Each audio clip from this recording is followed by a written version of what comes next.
울산 시민에게 지급되는 긴급 재난지원금은 3,100억 원 규모로 집계됐습니다. 울산페이는 할인율 문제로 재난지원금 지급 방식에서 제외됐습니다. 130주년 세계 노동자를 맞았지만 노동자들은 코로나 때문에 고용 불안이 커지면서 생존 위기에 내몰리고 있습니다. 고리 1호기 해체에 대한 관련법이 최근 개정되면서 울주군의 입지가 좁아지는 것이 아니냐는 우려의 목소리가 나오고 있습니다. 안녕하십니까. 5월 1일 뉴스데스크 울산입니다. 울산 시민에게 지급되는 긴급 재난지원금은 3,100억 원 규모로 집계됐습니다. 다음 주 저소득층부터 우선 신청이 가능한데 첫날부터 신청자가 몰릴 것으로 예상돼 울산시가 혼선이 없게 만반의 준비를 하고 있습니다. 최지호 기자입니다.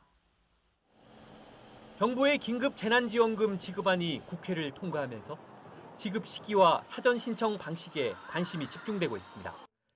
재난지원금은 소득에 관계없이 1인 가구에 40만 원, 4인 이상 가구에 최대 100만 원이 지급되며 울산은 47만 294가구에 3,139억 원이 지급됩니다. 정부가 2,748억, 울산시가 293억, 구군에서 98억 원을 부담합니다.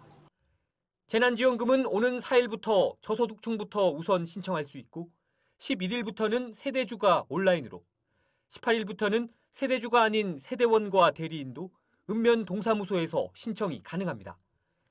저소득층은 현금을 계좌로 입금받고 그 외 시민은 신용카드나 체크카드 포인트, 선불카드를 선택할 수 있습니다.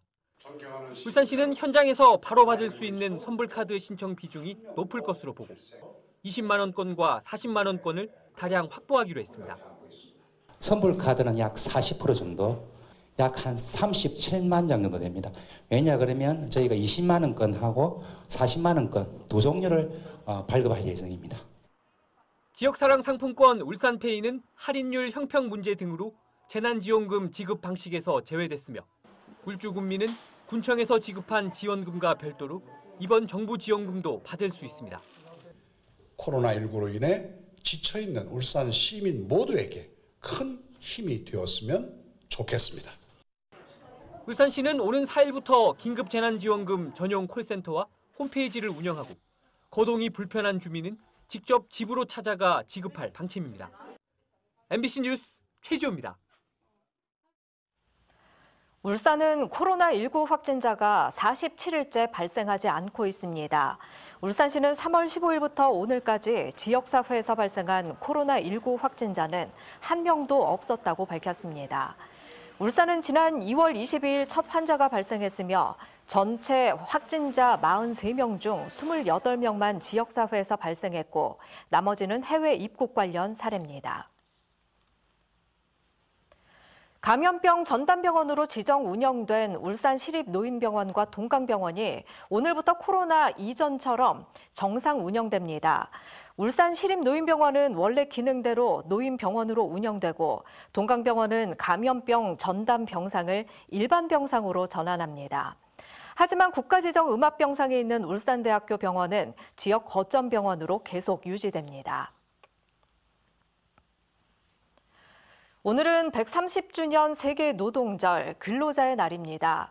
저성장과 불경기가 길어지고 있는 데다 특히 올해는 코로나19로 고용 불안이 커지면서 노동계는 안정된 근로 환경과 소득을 보장해 노동자의 생존권을 지키는 데 집중하고 있습니다. 유희정 기자입니다. 민주노총 울산본부의 노동절 기념대회. 맨 앞에 내세운 요구사항은 재난 시기 해고 금지와 고용 보장, 그리고 생계에 필요한 기본소득을 보장하라는 내용입니다.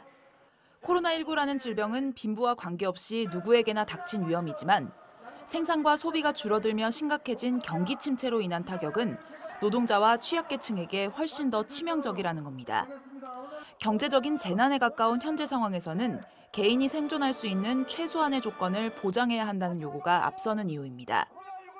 코로나 상황이 단순히 사실은 전염병 재난이 아닌 노동자들에게 희생과 고통이 강요되는 방식으로 지금 진행되고 있는 게 그 심각성이 크다고 보고 있습니다.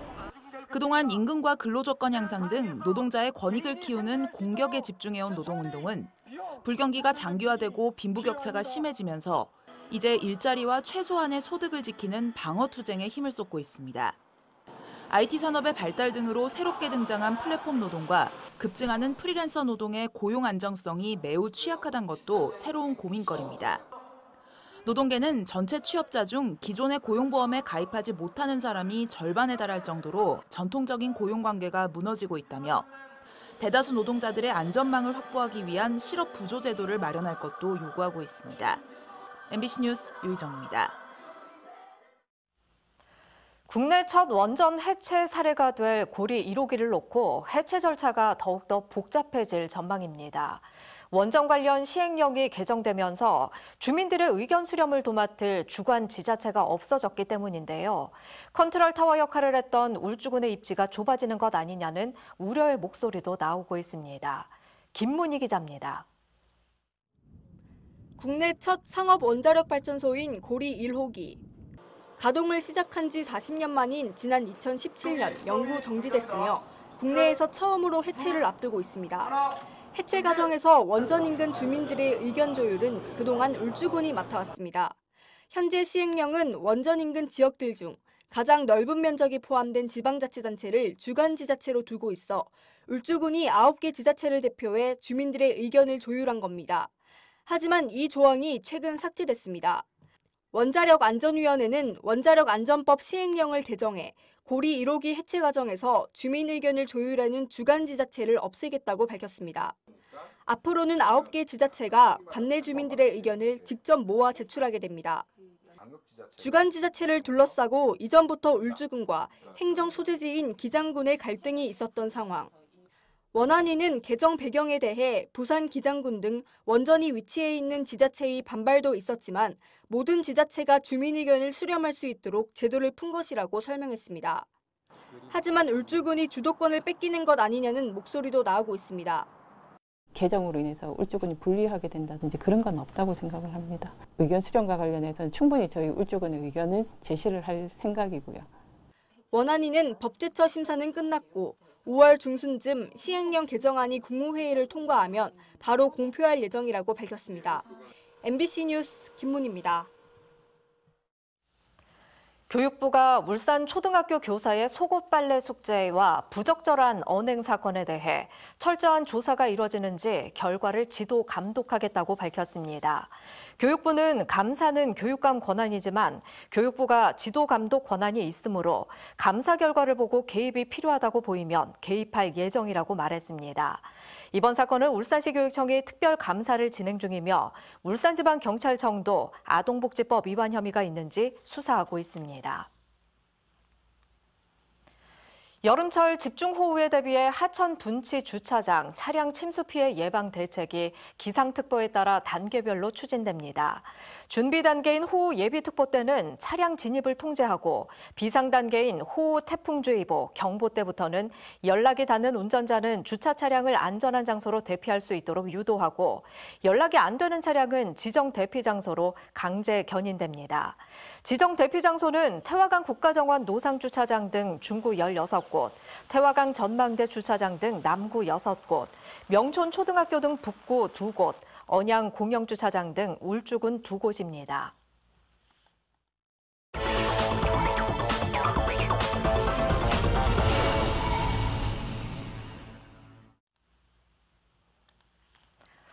오늘 오후 2시 25분쯤 남구 달동의 한 마트 창고 인근에서 불이 나 건물 외벽과 간판 등을 태워 소방서 추산 260만 원의 재산 피해를 내고 10분 만에 꺼졌습니다.